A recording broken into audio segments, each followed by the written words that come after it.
ले गए हैं, ये होने से अपना देश पंगु हो जाएगा। जो एक मुख्य धारा मानी जाती है उसको छोड़ना नहीं है, वहाँ भी है, लेकिन और भी धाराएं थी और सबने मिलके आज का देश बनाया। सबने मिलके एक दिशा तय की है, उस दिशा पर इस देश को आगे ले जाना सबने मिलके तय किया हुआ होने के कारण वो राह निर्दोष है, क्योंकि वो सार्वमत है, कॉन्सेंसस है। किसी एक व्यक्ति के आग्रह से उधर खींची गई ऐसी बात उसमें नहीं है। जब हम इनको बांट देते हैं तब फिर हम हमको एक तरफ खींच के ले जाते हैं और उसके परिणाम भी भोगते हैं। आखिर हमको डॉक्टर साहब ने कहा कि स्वातंत्र समता ये कैसे प्राप्त होगी? बंधुभाव के आधार पर। उसी बंधुभाव को उन्होंने धर्म कहा। तो बंधुभाव का ये तकाजा है कि इन सब का हम अध्ययन करें। उनकी जो तात्कालिक बात है वो छोड़ भी, जो भी शाश्वत दृष्टि है उसका अध्ययन करें और उस नज़र से देखकर विश्लेषण कर अपने समाज को आगे लाए जाने की राह तय करना सीखें। मैं ऐसा करता हूं, इसलिए मैं आपको बताता हूं मेरा अनुभव कि ये प्रयास जब हम करेंगे तब हमको उनके सब करने बोलने की सार्थकता ध्यान में आएगी, उसके तात्कालिक संदर्भ भी ध्यान में आएंगे और दृष्टि जब देखेंगे तब ध्यान में आएगा कि उस दृष्टि को लेकर चलते हैं तो दृष्टि सबकी समान है, क्योंकि सब भारत के मिट्टी के जाए भारत माता के सुपुत्र हैं।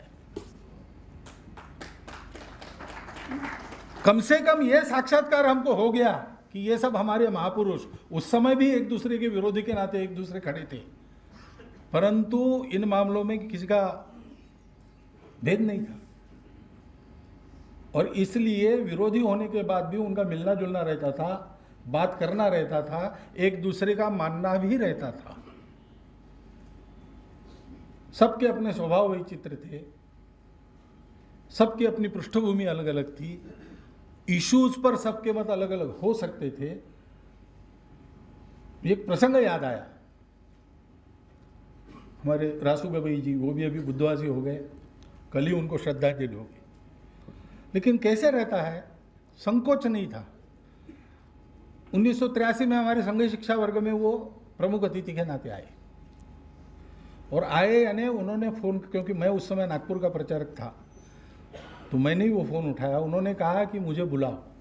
तो क्यों? तो बोले मुझे कुछ बात कहनी है। अब विचारधारा की दृष्टि से रासू गवई और राष्ट्रीय स्वयंसेवक संघ के विरोधी कैंप वाले लोग हैं, लेकिन रासू गवई को संकोच नहीं है ऐसा कहने में कि मुझे कुछ कहना है आपके मंच से, मुझे आने दो, बुलाओ। और मैं तो उस समय एक नागपुर महानगर का प्रचारक, प्रांत मानते थे उसको, प्रांत प्रचारक था, तो मैंने निर्णय नहीं किया। मैंने कहा कल बाला साहब आने वाले हैं, उनको पूछकर बताएंगे। बाला साहब को ऐसे स्मृति भवन में उतरे, सीढ़ियाँ चढ़ते चढ़ते मैंने कहा कि कल रासू गवई जी का फ़ोन आया था, वो मुख्य अतिथि बनकर आना चाहते। तो चढ़ते चढ़ते बाला साहब ने फिर बुलाओ ऐसा कह दिया। उस समय मीनाक्षीपुरम की घटना हुई थी, उसको लेकर उनको अपना मंतव्य रखना था, उन्होंने रखा, साफ शब्दों में रखा। ये जो वैचारिक मतभेद होने के बाद भी एक देश के हम सब लोग हैं और हम सबको मिलकर इस देश को बड़ा बनाना है, इसलिए हम संवाद करेंगे,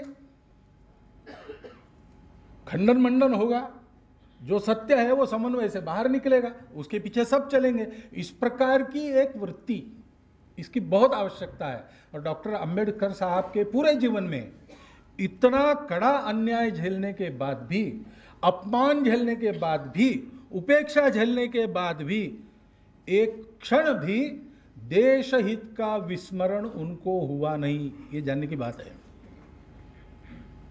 ये बहुत बड़ी बात है।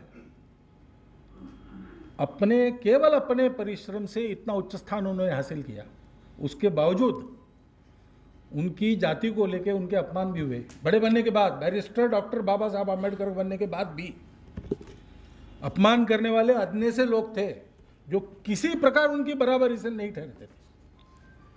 ऐसे अनुभव झेलते हुए भी, इतना विष पीकर भी उन्होंने जो विचार किया वो देश के हित का ही विचार किया।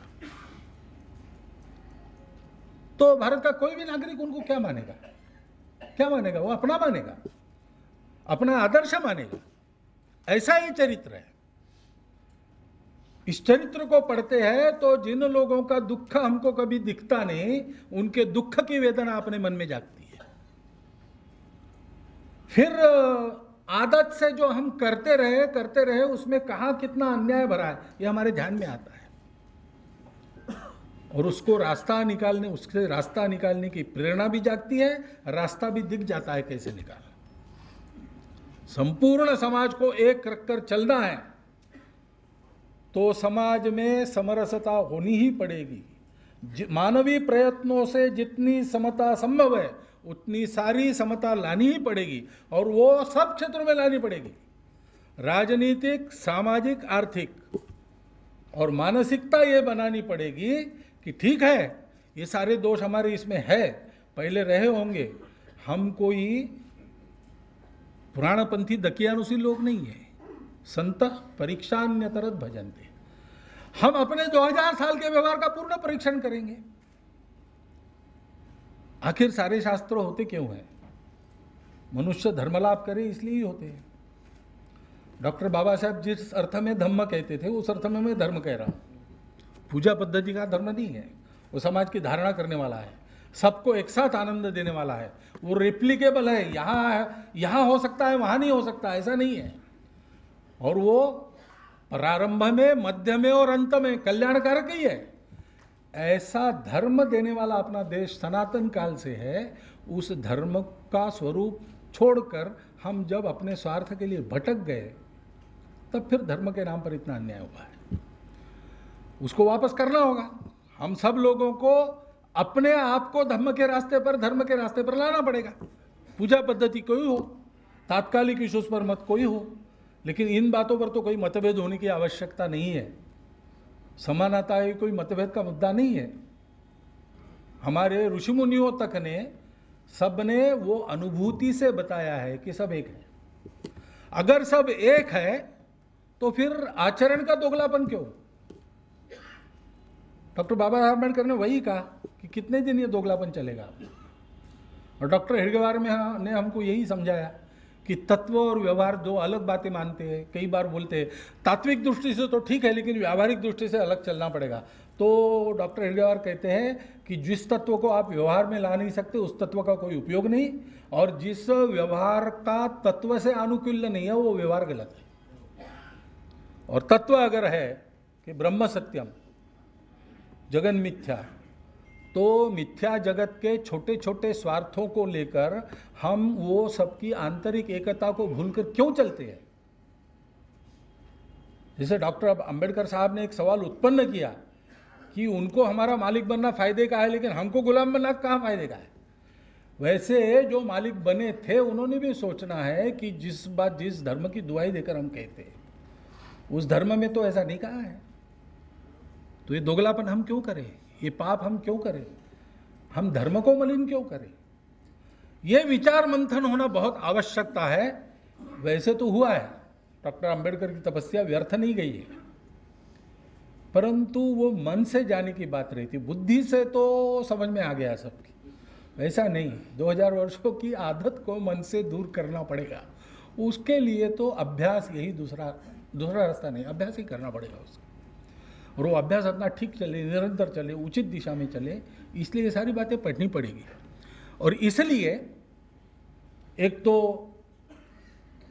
इस पर बोलने को मिल रहा है, ये मेरे लिए सौभाग्य की बात है। और दूसरी बात, डॉक्टर अंबेडकर संपूर्ण राष्ट्र के लिए एक दीपस्तंभ समान मार्गदर्शक नेता थे, और उनके विचार केवल एक विषय पर केंद्रित नहीं है, संपूर्ण राष्ट्रीय हित के पहलुओं से जुड़े उनके विचार है। उनको सारे समाज को अवगत कराना आवश्यक है। ये जो इस पुस्तक का प्रयोजन आपने बताया, उस प्रयोजन से संघ के नाते और व्यक्तिशः मैं, हम 100% सहमत है। इसलिए मैंने तुरंत स्वीकृति दी। वो लोकार्पण का काम तो हो गया, लेकिन इसके बाद आपके हाथ में ये पुस्तक आनी चाहिए, आपके घर में ये खंड रहनी चाहिए, उसका आपने धीरे धीरे बारीकी से वाचन करना चाहिए, और वाचन में से आपके जो निष्कर्ष बनते हैं उसके अनुसार अपने जीवन को बदलना चाहिए। इतना एक अनुरोध आपके सामने रखता हूँ। तब इस लोकार्पण का सार्थक होगा, उस सार्थक को करने में आप सब लोग सहायता करें, इतनी एक प्रार्थना रखता हूँ और मेरे 4 शब्द समाप्त।